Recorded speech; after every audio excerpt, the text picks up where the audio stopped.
Hi friends, good morning. आज आप लोग का क्लास में मैं पढ़ाऊंगी नेचुरल क्लास 10th का। तो आज हम नेचुरल रिसोर्स के बारे में पढ़ेंगे कि नेचुरल रिसोर्स क्या है। तो natural resource occur naturally on earth without the help of humans, मतलब जो इंसान के बिना बना हुआ है, इसे इंसान ने नहीं बनाया है, ये अपने आप बने हैं। जैसे नेचुरल रिसोर्स गिवर्स क्या देते हैं, नेचुरल रिसोर्स हमें प्राकृतिक संपदा givers water, wood, food and energy क्या देते हैं, पानी और लकड़ी, भोजन और ऊर्जा।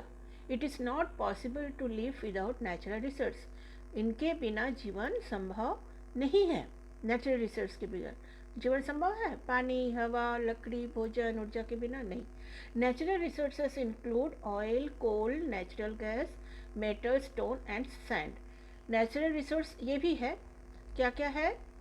ईंधन के रूप में ऑयल, कोयला, नेचुरल प्राकृतिक गैस, मेटल्स, ठीक है, खनिज, चट्टान और बालू।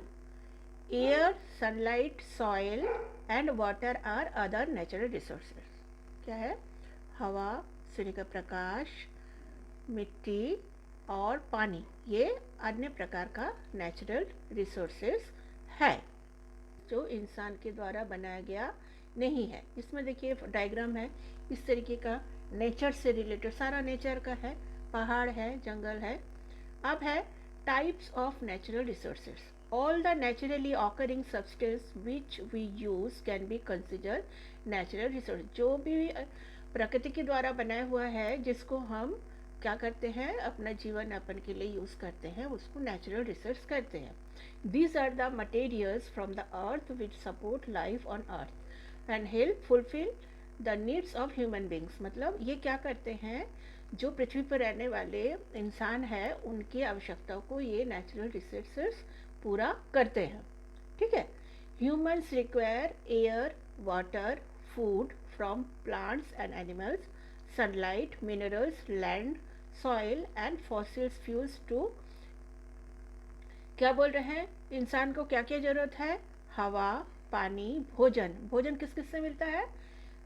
पेड़ पौधा और एनिमल से। सूर्य का प्रकाश, मिनरल्स, है ना, खनिज तत्व। लैंड मतलब क्या? लैंड मतलब क्या है? भूमि। सॉइल, बालू एंड फॉसिल्स फ्यूल्स, जो जीवाश्म का ईंधन है, वो हमें इंसानों को ज़रूरत पड़ता है। All this useful raw materials are called natural resources. इतना जो अपने आप बना हुआ चीज़ है, जिसको इंसान ने नहीं बनाया है, उसको क्या कहते हैं? Natural resources. अब आगे क्या है, आगे देखते हैं कि देखिए इस तरीके से टाइप ऑफ नेचुरल रिसोर्स आपने देख लिया कि कौन कौन सा चीज़ जो है नेचुरल रिसोर्स के अंतर्गत आता है। ठीक है, ये है एक डायग्राम।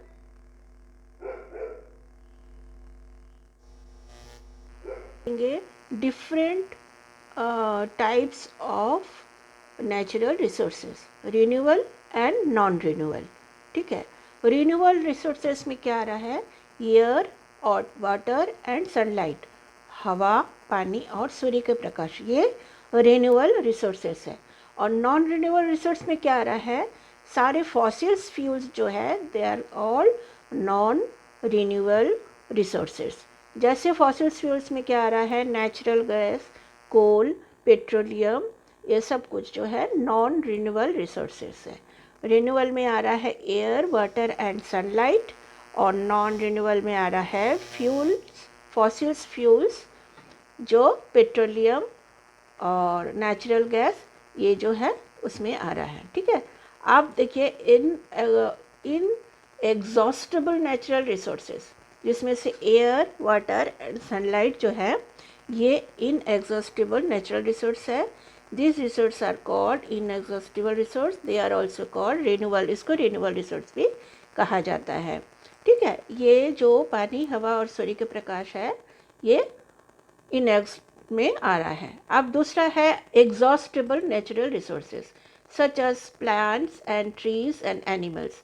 हाँ, minerals, ores and fossil fuels such as coal, petroleum and natural gases as resource are exhaustible। exhaust होना मतलब हम किसी को एग्जॉस्ट बोलते हैं ना, हमारा सारा एनर्जी एग्जॉस्ट हो गया, मतलब हमारे पास जितना एनर्जी था सारा वो ख़त्म हो गया।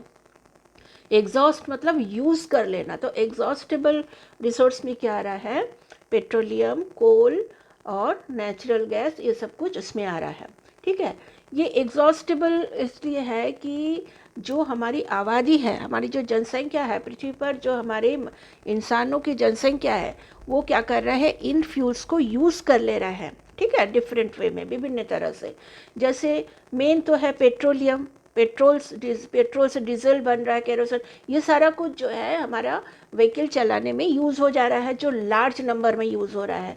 दूसरा कोयला, कोयला से इलेक्ट्रिसिटी बन रहा है, तो कोयला भी यूज़ हो रहा है। तो इस तरीके से जनसंख्या बढ़ने से इसका एग्जॉस्ट का रेट ऑफ एग्जॉस्ट जो है वो अधिक हो जाने से धीरे धीरे पृथ्वी पर इन सब चीज़ों की क्या है, प्राप्त होने की जो दर है वो धीरे धीरे कम होता जाएगा और हमारी आवश्यकता उतनी पूरी नहीं हो पाएंगे। इसलिए जनसंख्या को भी क्या करना है, कंट्रोल करना है, जिससे हमारे प्राकृतिक संपदा पर्याप्त बना रहे। ठीक है, अब आगे जो है देखिए, व्हाट आर फॉसिल्स फ्यूल्स। अभी हम फॉसिल्स फ्यूल्स पढ़े थे, तो फॉसिल्स फ्यूल्स क्या है, जो मरे हुए पेड़ पौधा जीव जंतु मरने के बाद पृथ्वी पर दबते जाते हैं और अपने आप ये बहुत अधिक मात्रा में क्या है, तापमान और दबाव के कारण फॉसिल्स में परिवर्तित हो जाती है। ये फॉसिल्स, व्हाट इज फॉसिल्स, हम आगे देखेंगे। इसी से फॉसिल्स फ्यूल्स बनता है, जो कोयला और पेट्रोलियम में परिवर्तित हो जाते हैं। क्रूड ऑयल इस पेट्रोलियम, फिर उसको रिफाइनरी से साफ क्लीन करके हम यूजेबल बनाते हैं प्रोसेस पर। ये हमारे फॉसिल्स फ्यूल्स क्या क्या है, पेट्रोलियम, कोयला और नेचुरल गैस। ठीक है, ये सब किससे बन रहा है, ये अपने आप प्रकृति में बन रहा है। ये भी रिन्यूएबल रिसोर्सेस है, बट ये एग्जॉस्टेबल रिन्यूएबल रिसोर्सेस है। ठीक है, अभी आगे देखेंगे कि ये अब वाटर जो है फॉसिल फ्यूल्स आपने देख लिया क्या क्या है। अब हम इसको देखेंगे, what are fossil fuels. Fossil fuels are the fuels formed by a natural process such as decomposition of dead and burned organism।